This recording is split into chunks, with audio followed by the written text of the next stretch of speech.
This is Owen, the host of Owen's Exhibit, and today we're going to be covering a book by Tashin, and it was curated by Terry Jones. He is the co-founder of British street style magazine ID. This particular book is about Rick Owens, and it incorporates just about every interview that ID has done with Rick Owens over the years, and it dives into his aesthetic, how he got introduced into the fashion scene, and also has a lot of interesting pictures and photos that they shot of Rick Owens and Rick Owens collections for the magazine, while also towards the end they showcase some of Rick Owens' notable looks from his runway collections. The first photo that I'll talk about is the photo on the left, which is a self-portrait by Rick Owens for the Gender Agenda issue by ID in April 2008. Next is writing by Terry Jones, which explains how he found out about Rick Owens, which was through photographer Corinne Day. And basically, when she had come to speak with Terry Jones, she was wearing a nice leather jacket that Terry had taken interest to, and he had asked her where she or which person had designed it, and she'd basically said that it was by Rick Owens. And this prompted Terry Jones to look into Rick Owens. The text goes on to speak about Rick Owens and his upbringing. Rick was born in California, and it explained that he was the opposite of what everybody was seeing in Hollywood, or what everybody's idea of Hollywood was, which is this idea of glamour and opulence. But what Rick was creating was stuff that was very realistic, very grunge, and almost aggressive. Rick studied fine arts at Otis College of Art and Design for 2 years before enrolling in a pattern making class. He would go on to say that studying at fine arts school wasn't compelling to him because he didn't feel like the teachers could add anything to his design identity and language. So he basically noted that there was nothing for him to learn from them, or he didn't feel like they could teach him anything. He basically knew how he wanted to design and how he wanted to make it come to life. In the beginning, he just wanted to make clothes for himself, and then he found out that there was demand for the clothing that he was creating, so he decided to jump in and make clothes on a larger scale. He set up his own label in 1994 and began selling his collections through Charles Gallet, who had his own boutique in Los Angeles. In 2002, American Vogue offered to sponsor his autumn-winter collection, his first on the runway, and he decided to show in New York City. He brought a Venice Beach presence to New York Fashion Week. The glamour meets grunge aesthetic that he employs is recognized worldwide for its must-have leather jackets, directional dresses, which basically means a lot of dresses that are created by cutting along the bias, and also knitwear. Rick's partnership with Michèle Lamy has made Rick Owens Corporation one of the most successful independent fashion brands. Next is an interview by Terry Jones where he speaks with Rick Owens and Michèle Lamy during Paris Fashion Week in 2012. Terry basically says that they seem like a couple that would never argue, but they respond saying they do argue, and it sometimes comes down to the fact that they're trying to understand each other's point of views, and sometimes they don't have the words to express it, so they get into disagreements. Then it goes on to talk about how Michèle and Rick Owens had met, which I'll go on to talk about later. Also discussed in the interview was Rick Owens' self-portrait for ID, which was banned in New Jersey. It was basically Rick Owens' 2 images that he had taken, and they were put together to make it look like Rick was peeing inside his own mouth, but basically he had used a garden hose in order to have this effect, and it was not well received in America, making it become banned in Jersey. And then also in the interview, it talks about how Models for Rick Owens' runway shows usually feature shaved heads and shaved eyebrows. They also talk about Michèle's role, which is managing fur, furniture, and jewelry. And they also note that they don't do couture because Rick would rather have people go to the gym than spend time doing a fitting for a couture dress or whatever garment they're getting fitted for.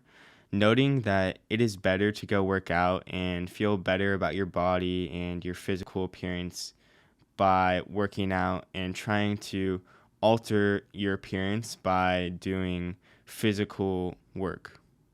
Now I'll talk about how Rick and Michèle met. Rick was one of the first people that Michèle had met when she had moved to Los Angeles. At this point, Michèle had owned a clothing company, and when operating it, one of her employees was also named Rick.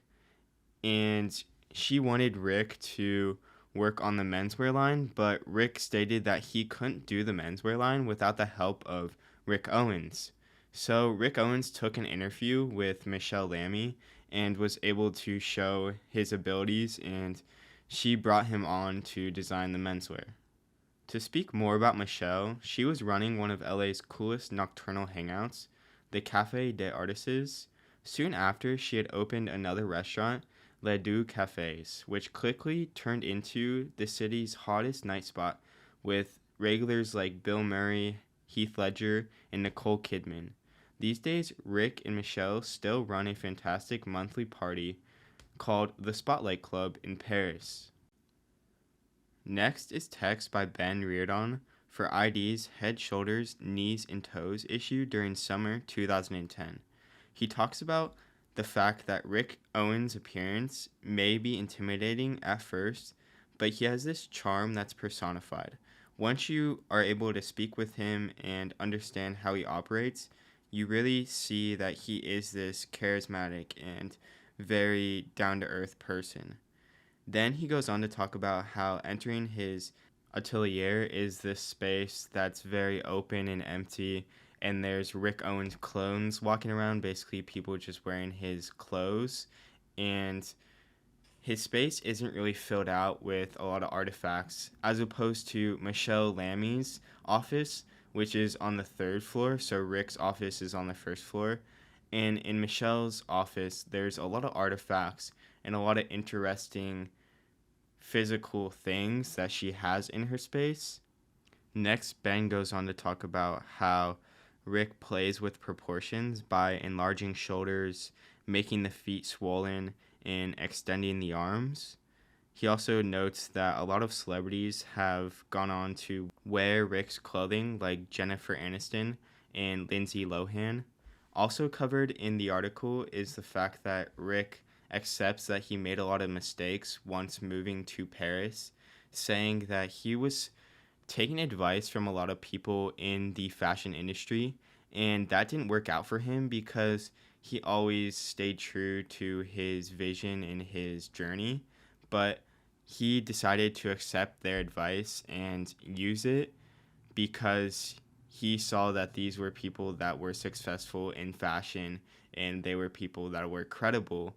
So he decided to take this advice and use it, but it didn't work for him, so he decided to go back to his original path.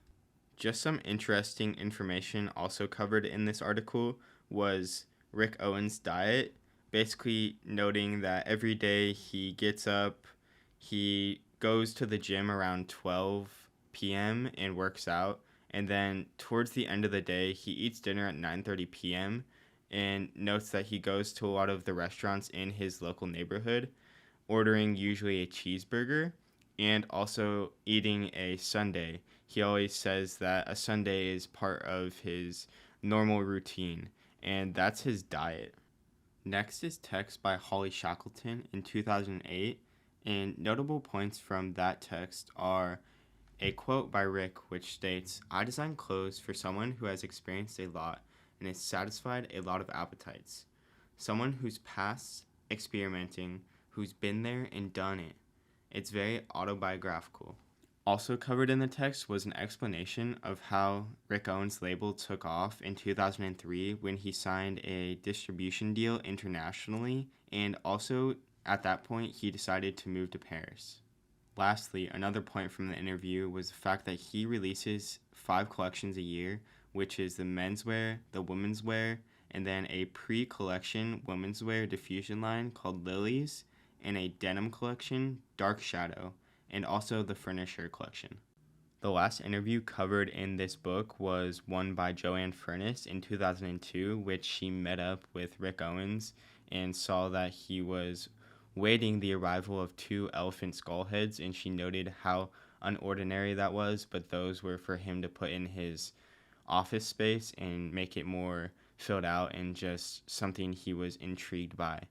Then she also talks about how most of his clothes are beat up and worn in, and that's something that you can expect from the designer.